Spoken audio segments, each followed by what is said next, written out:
Today's game is ice hockey, Manchester versus Glasgow. I got to the station really early, so a chance to have a drink and get some work done before the train. I sat in the cafe at the station and did some video editing for my YouTube videos. My overall aim with these videos is to highlight some of the issues I have with disabilities or just travel in general problems, and also to show my adventures around different sporting events and stadiums.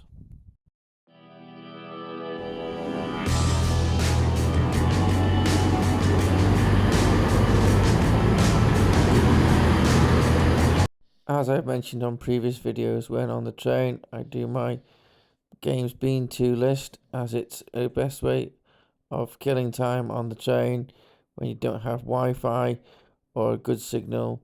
It's something to keep productive. A change of trains in Chester, so a drink in the town crier, and got some more video editing done.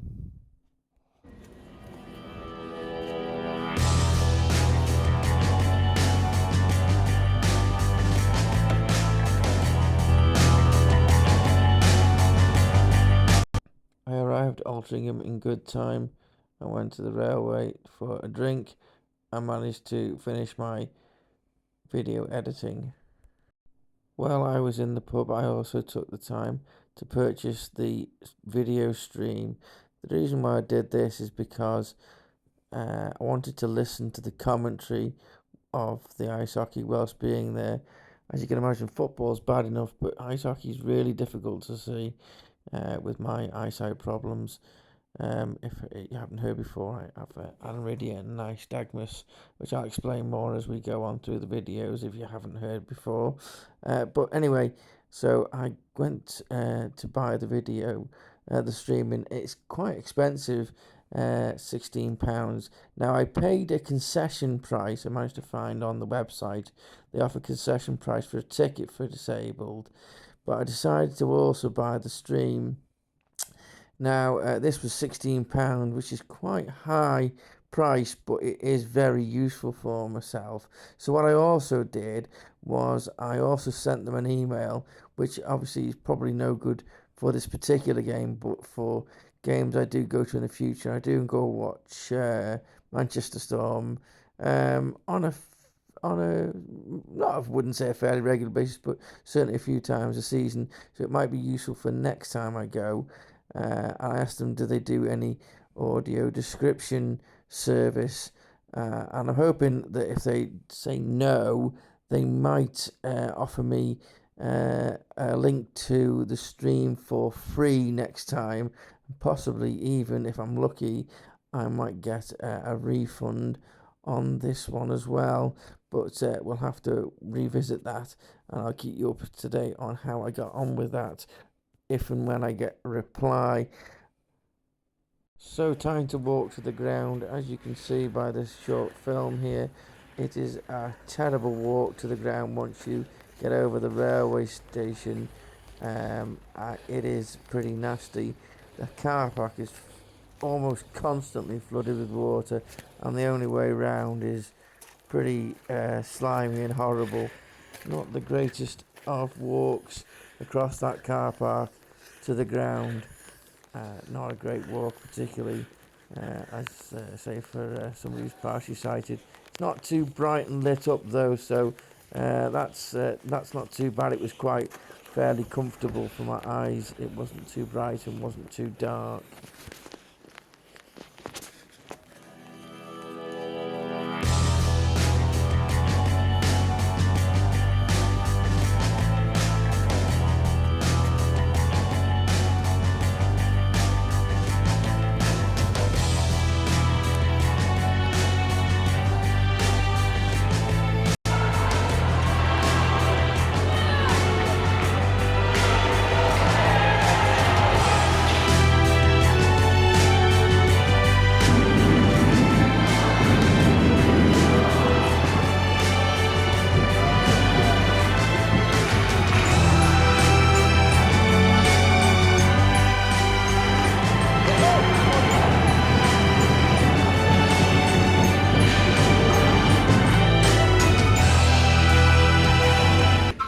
So time to head home, and unfortunately the first thing we have to do is go back across this rather horrible and treacherous car park and then onto the train back to Chester.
Once back on the train, I had some tea.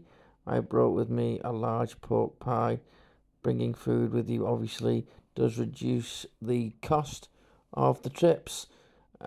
Food is difficult to take with you, especially when you're going into sporting venues where you're not supposed to take food and such like. I find something like this, a large pork pie, is good to take with you. It travels well in your pocket. Other things are apples or nuts. Boiled eggs aren't bad either. Hard-boiled eggs, obviously. And the other thing I would say is beef jerky, which is really quite filling as well. And I use all these items in different situations. Depending on where I'm going, what the game is, and how long I'm going to be away for regarding food. But on this occasion, a pork pie, a large pork pie for your tea with a couple of sachets of tomato sauce is very nice. Once I had eaten, I went back to doing my games been to list. And before I knew it, I was back in Chester and in the town crier for one last drink before heading home, whilst I waited for the bus back to Wrexham. As you're getting to know now, I don't like to just sit around. I'm always trying to be productive, and here, whilst in the pub, I added my video links to social media so more people are able to see my trips.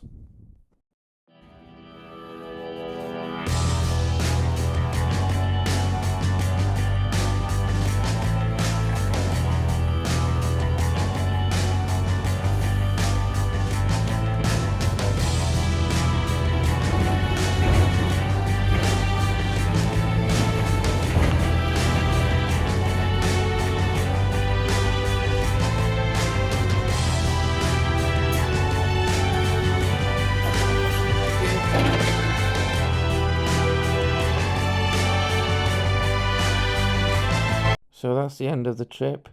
Quick breakdown of the prices and such like. As you can see, not the cheapest of trips, despite it being quite a local one, £63. The commentary not helping. Also spent quite a bit on food and drink.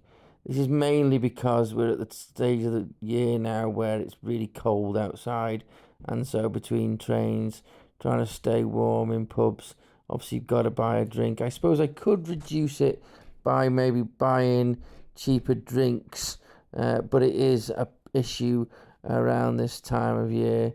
Maybe I should try and get something cheaper than Coke. Maybe try blackcurrant water. But though I do find it sometimes it's not the nicest, especially if they do that the powdered stuff. It's not really that nice. That's probably why I stick to the Coke. But it could be reduced that way, I suppose. But maybe we'll try and experiment with that as we go along. But that did add to the price, and plus the commentary, which I might get back in the end. We'll have to wait and see. That's probably a little bit more of a longer term project. Also, the trains were on time, so no refund for the trains on this occasion. One last thing I would like to add before I finish this video is while I was editing it, I was reminded of walking across that car park back to the station, and just highlights here how bad my eyesight is and how I do face a difficulty here. So as you can see, there is water on the ground here, quite deep water. Now no one likes getting wet feet, especially when you've got to stand out for hours. This fortunately was on the way back, so if I had have wet my feet, it wouldn't have been too bad. But you can imagine if I'd have walked through the water on the way there, how bad that could be. Now you can see here, I was just about to walk between two cars to a darker area where I know at the back of those cars the water isn't. But as I approached it, I can see water on the floor. You can see just the back of that red car just reflected in that little bit of water there.